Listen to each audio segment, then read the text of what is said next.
গাজীপুরের শ্রীপুরে মাদক উদ্ধারের অভিযানে গিয়ে হামলায় 4 পুলিশ সদস্য আহত হয়েছেন। এ সময় পুলিশের 2টি গাড়ি ও একটি সিএনজি অটোরিকশা ভাঙচুর করে 2 আসামিকে ছিনিয়ে নিয়ে গেছে হামলাকারীরা।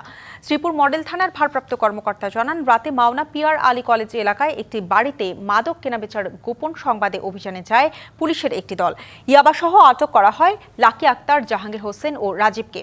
এ খবরে স্থানীয় মাদক ব্যবসায়ী ও তাদের সহযোগীরা দেশীয় অস্ত্র নিয়ে একসাথে হামলা চালায়। অতিরিক্ত পুলিশ পাঠিয়ে পরিস্থিতি নিয়ন্ত্রণে আনা হয়। আহতদের পাঠানো হয় উপজেলা স্বাস্থ্য কমপ্লেক্সে।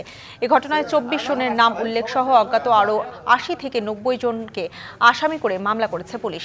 এখন পর্যন্ত 10 জনকে গ্রেপ্তার করেছে পুলিশ। মারধর করা অবস্থায়, ইটপাটকেল হামলা করা অবস্থায় আমরা সেখান থেকে 10 জনকে গ্রেপ্তার করি। 2 জন নারী এবং 8 জন পুরুষকে গ্রেপ্তার করি। পরবর্তীতে তারা সবাই পালিয়ে যায়। আমরা 30 পিস মাদক উদ্ধার করা হয় প্রথম যে অভিযান টিম তারা।